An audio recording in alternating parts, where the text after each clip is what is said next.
let's go ahead and just get right into the news. Stop the music. It's time for news. And after that dramatic pause that Ken clearly wasn't ready for, let's get into the drone newsosphere. Ladies and gentlemen, with all the news, he's back. It's Jeff Sills. Welcome back, man. Jeff? Jeff, we can't hear you. We can't hear you. There's no audio from Jeff. No audio. That helps if I unmute, the thing. Are you okay? Are you still Beaucharding? I've been gone for 2 weeks, and I'm following a dead prostitute joke. You tell me. I mean, okay. we are your source for all your dead prostitute jokes. And for the people that are watching by the way, for the people that are watching the news on the replay, they have no idea what we're talking about. So go to the live stream replay and watch that. Because they're gonna be like, "What? You must. I missed a dead prostitute joke? Oh, gotta go back." But anyway, what's going on in the news? So we'll start this off with some of the more obvious news. DJI has some new products that they have brought to market, or that they are bringing to market, and we have information that has leaked out. And apparently what has leaked out is bits and pieces from the actual, I guess, owner's manual for the Mavic 3, which documents that it's going to have 2 cameras, a telephoto camera and a wide-angle camera on the gimbal. That this thing is going to have a 35mm format for the telephoto camera with a fixed, what is it, Ken Dono? 4.4? Micro 4. It's 4/3. They didn't say micro 4/3, but it looks like a 4/3 sensor. Okay, and the limitation for that you were mentioning earlier that camera had some good and bad to it.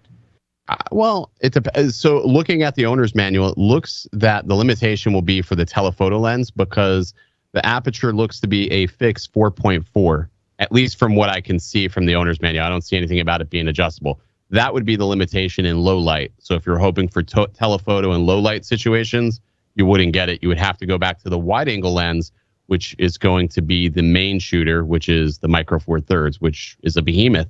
Yeah. And what about the controller? The controller it looks the same, doesn't it? Of the smart variety, doesn't it?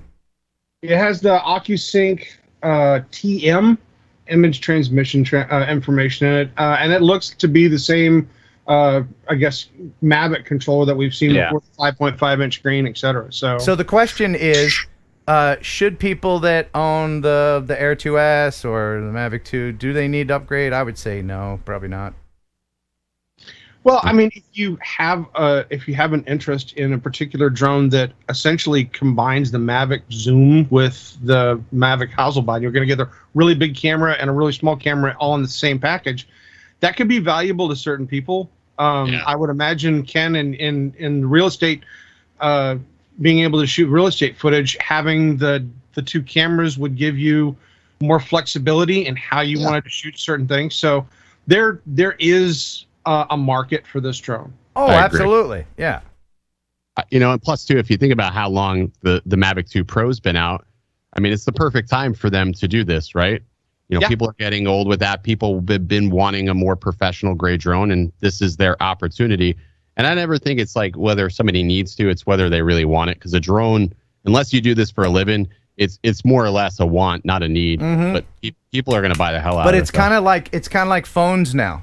The next thing comes out, then your thing is an antique. And it's nice that they don't upgrade the Mavic to like the Pro versions. They don't upgrade them every year. It's almost like we're on a 2-year cycle if you think about it. So that's sort of a nice thing. Like when they do like the Mavic releases, it's every 2 years almost. But DJI gives us a damn new gimbal every month, don't they? Thanks, DJI. You schmucks. I could do without that. And the other thing is that with this documentation, it shows that the drone is very far down the production line, which means that if they're going to release this before the Christmas season, it's a perfect opportunity to get it on the Christmas market. By the way, just something very quickly for my stoner friends, we do have 420 concurrent viewers right now. So how about that? Let's just pause. There you go. I think I'll do that every time. Go ahead, Jeff. Oh yeah, great. Back to you. So DJI also has a second product they're coming out with, which is their new Action Camera, And this particular camera is supposed to have 39 by 39 by 22.3 millimeter dimension. It's waterproof case for 60 meters. Yeah. I have one of those. It's the Insta360. It comes in two things, right? Isn't that? Are they copying? It's a 1R. Yeah. Pretty much. I don't know. I don't like that. I don't like that form factor. That's for me, though. Yeah. And the only other new information that I guess is out there is AirMaps recently was now hold suspended. on. There was another camera we were going to talk about. When there, Ken? What camera? I believe there was another camera we were going to discuss. Wasn't there? Oh yeah, the peanut.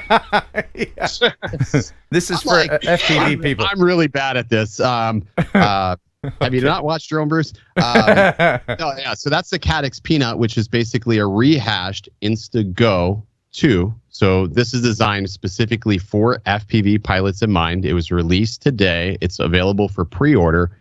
And there's actually a lot of unique things about this camera. So they added a dedicated button on the front of there. That's good. And they also made it to where you can connect it directly to a quad. So you can have it connected up to, I think it's three FPV drones. They give you 3 cables, and you can connect it and start recording and stop recording right from your RC, which I think is pretty cool. That's great. Now back to this, and you were talking about this before. If the one half works by itself, but I don't think it would it? I think you're right. I think the battery is going to be in the area where the screen is. So yeah, the only way that would be amazing is if it worked where you can take the screen off, put it on a drone, and not have to worry about breaking the screen. I think for me, like for my use case, I would be okay with that.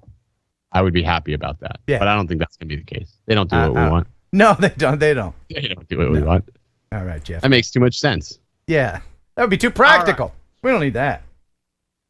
So also in the news, AirMap was suspended recently from providing Lance approval services through the FAA. And this is primarily due to some internal problems they're having with the app. But the company has hinted that they will be returning to Lance after solving the internal issues. So I don't expect this to be a permanent thing, but if you are needing Lance approval, you can still use the FAA's Before You Fly, which is an alternative created by Aloft. What you doing, Ken? You checking your Lance approval? I was just looking to see if what the ordeal was with AirMap. I didn't really look into it. I stopped using them after they were talking about charging for takeoff and land. Like when they started talking about charging us money, I wrote them off. I used to be a big proponent of AirMaps, and I just totally wrote them off after that point. I've moved over to Aloft. It's a better interface. Aloft, is it better than Kitty Hawk? It is Kitty Hawk. Oh, it is the same. Oh, they changed their name to Aloft. That's right. Okay. Yeah. Not to be. Yeah. No, that's I forgot about that. How long ago did that happen? Maybe a couple of months ago they changed it to Aloft. Okay. Which it threw me off too, but yeah, I use them for what I need. But the Before You Fly is fine as well. I mean, either or, as long as nobody's charging us money, then it's good. Yep. Before You Fly is garbage, in my opinion. I concur. Okay. If you need Lance approval, there are alternatives until AirMaps gets their stuff fixed. So. Now, this next story, I guess, is going to make some Australians very happy because if you're familiar with Australian magpies, you will realize that they have a long and very sordid history of attacking innocent people by diving and hitting people in the head. Several people have been injured. Oh, right. Yeah. The magpies they're insane. Yes, they are very, very aggressive birds. But recently one ran into a drone and got a harsh punishment for it. That'll teach you. Look at him. He's just a badass. Wow. He's going to lose a wing, though, at 8,000 RPM. I would imagine that bird took a good bit of punishment going after that drone. Yeah. So. I'm sorry. That what? Oh, God. Damn it, Jeff. What was it? I know 2 weeks. 2 weeks of peace. What was it? I'm telling you, 2 weeks. It's a bird. Of course it's a bird. Oh, well, everybody's heard about the bird. Yeah. Bird, well, a bird is a word. Well, a bird, well, a bird's a well, a bird, bird, well, a bird is a word. Well, a bird. bird. But bird's a wella wella bird, bird, bird. Wella bird is a wella wella bird, bird. But bird's a wella wella. Don't you know about the bird? Well, everybody's talking about the bird, a wella bird, bird. But bird's a wella wella.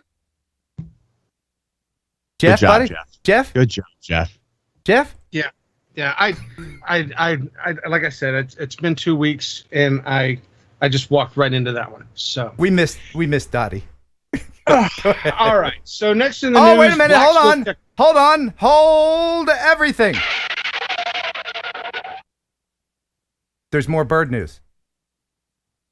Have you seen this? Have you seen this? Somebody's getting a coffee delivery, and it's coming in hot. Uh-oh. Oh, that son of a bitch, bird. What are you doing? Get out of here, bird. Stop it. I want my coffee. Isn't that insane? But they got their coffee anyway. That's a heck of a good drone right there. Yeah, that's that wing delivery drone. The Yeah. one that has gotten permission in the United States for drone deliveries. Right. Nice. Yeah. Now that what was the drone called again? It's called a wing delivery drone. A wing delivery drone. And it was just attacked by a what? Oh, shit. Where you going, Ken? You're this desperate to play, Dottie. Where you going, It Ken? was a bird. It was a bird there, Jeff. Surfing bird.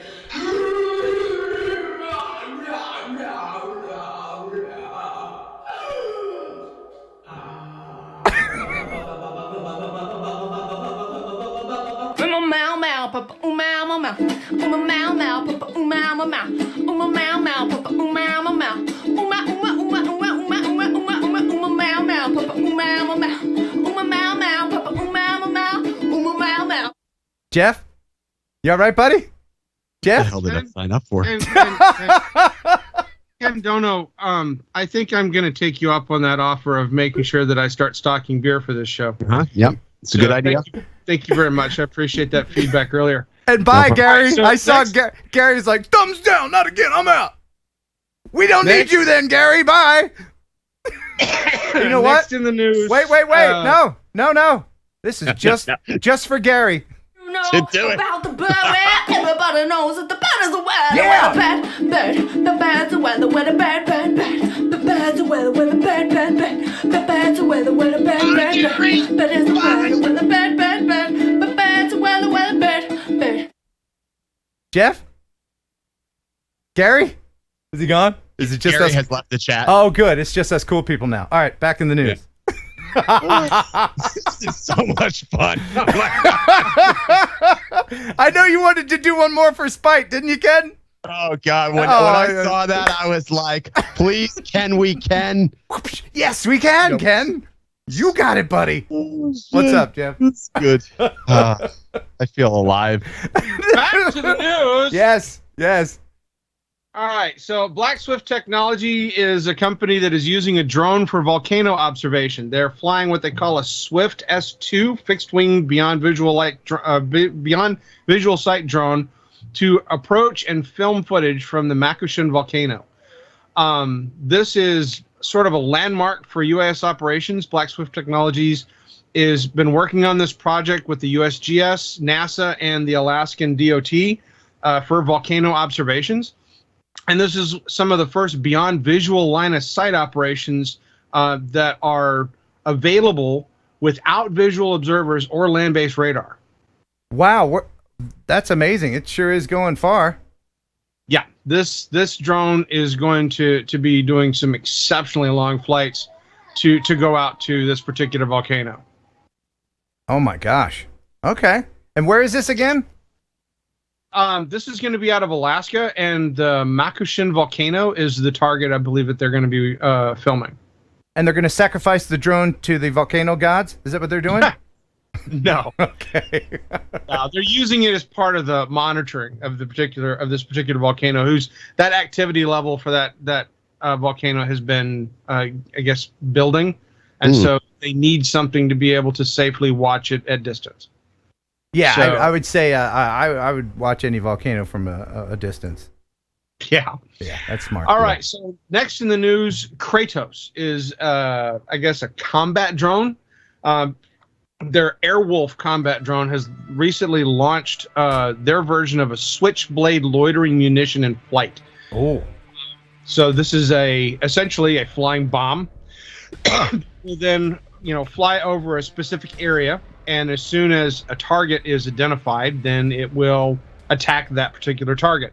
Now, whether or not this is a drone that crashes into the target like a suicide drone, or if it's one that has munitions that it drops, I believe this is a suicide drone. Oh man, it's too shiny and nice looking to be a suicide drone. Yes, but I love the fact that they called it Airwolf. Because I was a big fan of that show growing up as a kid. Uh-huh. I loved the naming convention, and the drones themselves are relatively small in size compared to some of the other, I guess, armed drones. Okay. But I love the launch technique. This is their launching. So that was shoot a pneumatic launch. That's pretty cool. Yeah. I'm guessing that's some sort of. You can fit it. Yeah, go for it. You okay? No, he can trust me. What that is a. That is a force multiplier if I ever saw one, soldier! You're gonna need that on the battlefield! Because as far as forces are concerned, you're gonna want to multiply it with that force multiplier. Thanks, Jeff. I appreciate that. I was walking into it. I just wanted to prepare. Yeah, thank you. I know that you're new here, and it's very important to be able to fit in because you want to come back. Is that what we want? Okay. If you say This so. is your trial period, Ken. Yeah, well, we're doing okay. We're doing everything we can. You're doing all right. You're doing All great. right. So next in the news, this is out of Binghamton University. This is a state university in New York. They've demonstrated the effectiveness of using drones to locate fresh water sources at Easter Island. And you would sit there and kind of question, why would this be such a big deal? But with the Easter Island being surrounded by a huge, vast ocean, fresh water is very scarce. And so using a drone to be able to find fresh water in that area is very beneficial because it makes it easier for them to be able to do long-term studies in the area. It gives them more information as to the types of animals, et cetera, that use that area. So, Right. and this drone is looking through porous bedrock. It's looking at underground aquifers. I mean, this is some really amazing stuff. Quick follow-up about Easter Island. Will the chocolate bunny manufacturing be affected? Will we still get our colored eggs? We have to know. What? Where is this again?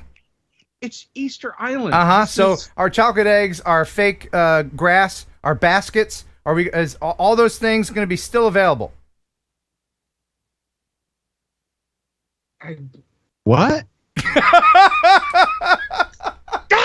When I was a kid and I was learning about the world, I found Easter Island on a globe. And for years, probably way too long into my teens, I thought, well, not in my teens, but I thought that's where the Easter... Come on, be honest. That's probably my teens. Yeah. I thought that's where the Easter Bunny lived. Okay. Am I the only one? I guess I'm the only one. All right. Back to you in the newsroom. Yeah, sorry. All right. So next in the news, this is my force multiplier for the evening. The MQ-25 is a drone that is capable of refueling aircraft. And just recently, it proved that it had the capability of doing this by providing fuel to an F-35 while in flight. So badass. That is awesome. Oh, man. So this is a drone that is refueling an airplane flown by a pilot. And usually when refueling happens, isn't there somebody on board of the fueling aircraft that steers that into the... on the KC-135s, it has a person that lays down in the back of the plane. They actually, what they call fly the boom. That's got wings on it. It They'll does. Fly it down. It didn't look like this had wings on. Let me show you it again. Yeah, no, this is using the naval idea where they have a drop tank. And it has an extension, a drogue chute that kind of extends out. They put these on the the Navy. Oh God, I can't remember the name of the aircraft, but they had a refueling aircraft that would launch off of carriers and have these mounted onto the wings, and they could refuel 2 aircraft at once. It's pretty impressive. Oh yeah, that is cool. So, but the Navy is the one that's behind this, so this will be potentially something that will be refueling aircraft off of Navy carriers, which they have already proven that drone, the MQ-25, can do carrier launches and carrier landings. Yeah, that's so, really great. Very cool stuff. Yep. All right, so next news, we talked about this 2 times now, but we have yet even more information that is coming out after the Tucson mystery drone. This is the one that chased the Border Patrol helicopter all over the place for an exceptionally long period of time. This is records that have been released by the Customs and Border Protection Agency that gives some more theories to this out-of-the-world incident. Yes, this is audio from air traffic control, and the whole thing is like 40, 50 minutes long. I edited it down to about 5 minutes. I know that's kind of long, but it is a wild ride to listen to the heights and the speeds. It's this thing. It actually, it kind of makes you think that it might have been, I dare say it, a UFO. Right? No, it's, the one thing that is very important about some of the audio from this, if it's not included in all of this, is that the air crew was able to identify the aircraft as a drone with quadcopter-like rotors. That was one thing that they had clarified in their statements. Or was it a clever alien that disguised their spaceship? Anyway, it's some technology that none of us know about that came out of DARPA or something. But listen to this. This is really awesome audio. Tucson Tower, Troy 164, checking in banner south 3,500. Troy 164, Tucson Tower, Tucson altimeter 2999, stay requested on course setting. 2999, we just had a near midair with a quadcopter. I'd like to do a 360 just to see if it's still flying. Troy 164, and maneuver your discretion. Tower, Troy 164. Troy 164, Tower. Yeah, I got a visual on the quadcopter. It's about 100 feet above us, just about a quarter mile east of Banner South Hospital. Quarter mile east of Banner South. That's firm. Troy 164 approved, and I'm working on getting the air helicopter over. What? Yeah, Air2 has Troy in sight. It's in a green light that's not visible with night vision goggles, so I'm just going to track it. Hey, can you send me Air 2 over here for the drone that Troy 164 has in sight? Yeah, do you want to just talk there, or do you want me to send it over there? Yeah. Can you switch them to my frequency? Yep, we'll do. Thank you. 347. Air 2 Tucson Tower. Traffic off your left-hand side is a A-Star helicopter. They're tracking a drone that they almost had a midair there at 3,800, and it's a quadcopter, and they're able to see it with their night vision. Okay, you said the drone's at 4,000 feet? That's what it looks like. I'm at 3,800, and it's just a really dim flashing green light. I can't track it on goggles, so I'm just physically tracking it right now. Tower Air 2, it is directly above us now, and it's probably still 2,000 feet above us now, so he's got to be up over 7,000 feet. You guys still have a visual on him? We do. I think he's probably over about Park Mall now, northeast bound, and he's above 7,000. Air 2, unfortunately, I think he's perfectly orbiting around us now. This won't be your Radio Shack drone. Air 2, can you confirm it is a quadcopter? Negative. I cannot confirm that right now. It'd be one of the fastest and longest duration ones I've seen if it is one of those. He's going straight up now. He's going right over the top of us. So he's changed his orbit drastically. We lost sight of him now. He's directly over the top of us, going back towards DM and probably above 11,000. He's got to be above 12,000 now. He's kind of moving a little bit further north towards the mountains. Yeah, just an update here. They're still tracking that drone. It's like at 11,000 feet. You said it's at 11 now? Yeah. God, man.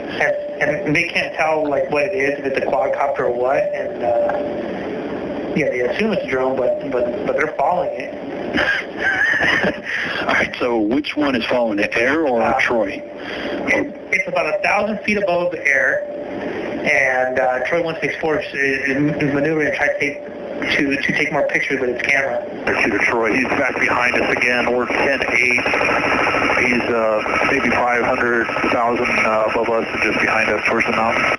Yeah, he's playing around with us now. He's not letting us get a good orbit follow on him. He keeps cutting the orbit in half, and then we lose him, and then we try to reacquire him. So about every time we come around to 350 degrees or something like that, he'll cut across the top of our rotor, and then we lose him. So. All right, since our visual sighting with him, it's been about 40 minutes, so he's got to be getting super low on the battery. This will be like no battery I've ever seen, not with the activity and altitude he's been playing with, but we'll see. Copy, yeah, we're still tracking you with the camera. We're not getting any thermal feedback at all. Yeah, my partner just lost him in that cloud somewhere. Thing's got atomic batteries. Yeah, I would really want to see what kind of guidance system that has. That's not being driven by some iPhone somewhere. Yeah, it's pro grade for sure. Troy 164 Tucson Tower? Yeah, we're unable to get a visual with the UAS, so we're going to descend down to about 4,500, and then we're going to search the area for vehicles parked out here just to see if maybe they're going to recover it out here in the Marana area. Troy 164, roger, radar service terminated, being change approved. And yeah, thanks for all the help there, and yeah, I'm sorry for the near mid-air, but we did make all the reports. We did call Washington and things like that, and follow this up as high as we can. Yeah, it's something special. I was really hoping we could see what the thing was built out of. Yeah, I also come from the military UAV world, and I don't know of any small UAVs with that kind of endurance. How about that? So this thing is running away from what is called an A-Star. This is an AS-350 Airbus helicopter, which is not a slow helicopter by any means. And it is outflying them. It is going faster than they are. It goes to extreme altitudes. But 12,000 feet. Also flying over the Davis Monthan Air Force Base. This is flying in military airspace as well as over Tucson. Whoever or whatever was flying that drone is, I mean, the number of rules and laws that they broke. Northside Hawk and Drone and Tech said if it walks like a duck, quacks like a duck, and looks like a duck, it's a UFO. My favorite comment of the whole thing was, yeah, no, this isn't a Radio Shack drone. Yeah, and when he said, what he's got? He's got atomic batteries. No iPhone's going to fly that thing. This isn't the toy. Right, so, yeah. right. That was, I mean, it remains a mystery. Yeah. To this day, it still remains a mystery. There has been no further sightings of this drone. Right. And they never recovered or found any information about it. And right now, there's two cousins with green skin on Glickdon 9 just going, ha, ha, ha, ha, ha, ha. Next in the news. Yeah. All right. So the new cargo drone is called the Hammerhead EV-20, and it was recently presented at the UAV Expo America in 2021. This thing is really cool. Oh, it looks really cool. Yeah. Tell us more. So this is a heavy lift commercial UAV drone. And this was the first public viewing that they had of this. It's a fully electrical engine drone designed for carrying high capacity for long distance range. And the drone itself is not small. This is a very large drone. And what kind of flight times we got? Has it ever been to Tucson? Oh, mystery solved. Okay. They did not give any information in the in the articles that I've read about the estimated range or flight time, but this drone is not really for fun. It can be equipped with a refrigerator for the transportation of biological samples and beer. Yeah, and beer, obviously, because that's the most important thing. And they will move to the full-size model tests of this particular drone in the near future. So be on the lookout for more stories as we progress. I'm looking forward to seeing what this is done, because AirLogix, the team that works with this drone, they're directly related with Boston Dynamics.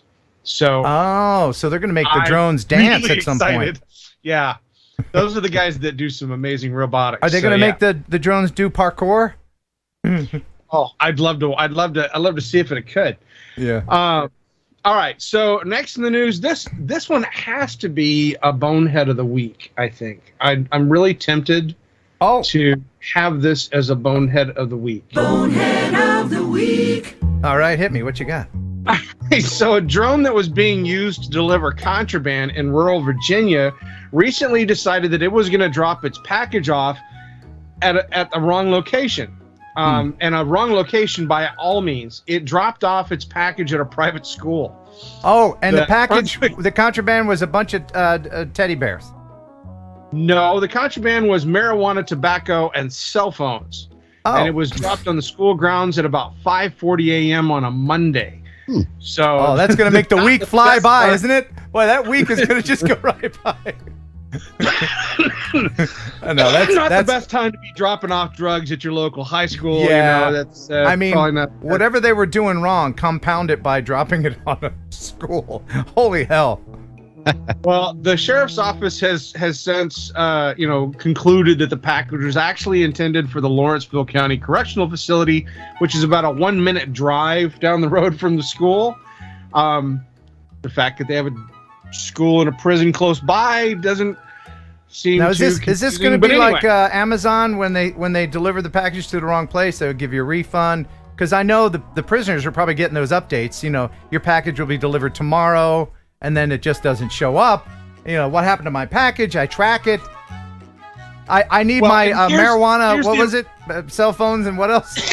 Tobacco, marijuana, and cell phones. If you are a prisoner of the Lawrenceville County Correctional Facility and you feel that you did not receive your package appropriately, please contact the sheriff's office in Brunswick County. They'll help you. They will be more than happy to take any information that you can provide to help you localize the shipper of your package. There you go, and that's your bonehead of the week. Bonehead of the week. Fantastic. All right. But there's another bonehead. There's another bonehead, isn't there? There's another bone. Why do you keep... Oh, no. You know what I'm talking about? No, there's another bonehead in North Korea, I believe. Well, okay. So I want to say this. Kim Jong-un recently, they shared a train missile video. And what I want you to take from this is not only the fact that this is a missile in a train, but look at the Hollywood influence that they have on filming the launch of not one, but 2 missiles from this particular train car. Oh, yeah, man. Yeah, shooting off new technology from old technology. That's what North Korea is all about. That's pretty smart there, Kim. Well, the idea is that these train cars would hide in tunnels, you know, across the Oh, they're going to hide? Okay. All right. Yeah. Okay. All right. Hold on. Okay. If what a great military strategist Kim Jong-un is. If only there was some way to know where exactly the trains would go. If only there was some sort of, I don't know, map that would show you all the railways in North Korea. And then, boy, then we could really counteract that. If only you could just Google that information. Once again. Dumbass. I hope he's watching. You're a dumbass. Yo, he loves TNL. He loves it. He was probably on that super chat train. He loves it. You know that let me show this video again. This is what this is. It's not what you think. I have some additional information from my producer that doesn't exist. Thank you, sir. Apparently what he's doing is he is delivering food to his hungry people as fast as possible with this rocket. It's filled with fruit and rice and grain. It's on its way to fill his hungry population. That's what's happening. Right? Right? I'm being told my producer lied to me. Okay. They lied. All right. Okay. All right, Jeff. Well, and hey, man. That's the news, sir. Thank you, man. And it's great to have you back. That's the longest you've ever gone, 2 weeks without being on the show. And it's It's good to have you back. Sean was nice to fill in for you, but you're feeling okay, are you? Yes, I'm feeling much, much better. I was able to have access to the monoclonal antibody treatment in Texas, courtesy of Steve Roth, our congressman. And I can say for a fact that if you ever have any symptoms or get a COVID test and have access to that treatment, take it. I felt better just on the ride home. I mean, it was an amazing experience, and I highly recommend it for anybody that ever gets this horrendously horrible little virus. And your family's okay? Everybody's good? Yes, sir. Everybody's good. Your chickens out back, they're okay? Because I know you like to go out there and kiss the chickens sometimes. Yeah. Okay, wonderful. Well, we'll see you next week. Love you, Jeff. Mean it. Take care. Thanks for stopping by. Now get out. We should probably mention remotepilot101.com. Isn't it a great place? Great place. It is a great place. Tell us about your place, Jason. So, Remote Pilot 101, no one has prepared more Part 107 pilots than us. And you'll be pleased, those of you who are current customers now, you're going to be experiencing version 3 and a brand new learning management system in about 2 weeks. So the best just keeps on getting better. RemotePilot101.com. Use promo code Heron18, which, by the way, Ken, I can't brag on you enough. When we search promo codes, you know me, I'm all about our marketing and everything else. Heron18 is the most used promo code. Your people listen to you, Ken. Yay! Thank you, people. I appreciate that. And you've been very busy updating the lessons too, because there's not every video has gotten a facelift. There's 76 videos in there. Every single one has gotten a facelift. The course has gone from 9 hours to almost 12 hours now. There's just so much new content. We're always trying to innovate, push new content. Now with all the recurrent tests changing so much, we're like, wow, we just launched our new course. We need to fix it now. So we're back to that. I was just reviewing some of the stuff our writers sent over earlier for some of the content, and there's some more great stuff coming out here soon as well. And you take actual questions that test takers give you and kind of incorporate those in the quizzes too, right? So they're actual FAA questions. We have a ton of data on that, no doubt. So yeah, and I always share, you know this, Ken, I call them the boot camps at the end, where I share, this is a question you're going to see on your knowledge test. Let's not memorize it. Let's understand the why behind it, but just to prepare them for the knowledge test. You know this, though, Ken. I want you to be safe in the real world. My mission isn't just to pass a test. I want you safe when you're out there flying FPV, whatever it is, so you can be a light and be a mentor to everybody else that's out there wondering about what this new drone space is, even though it's not that new, but to many it is so new. We have to be ambassadors to that. You're a shining star, Jason. A shining star. Awesome.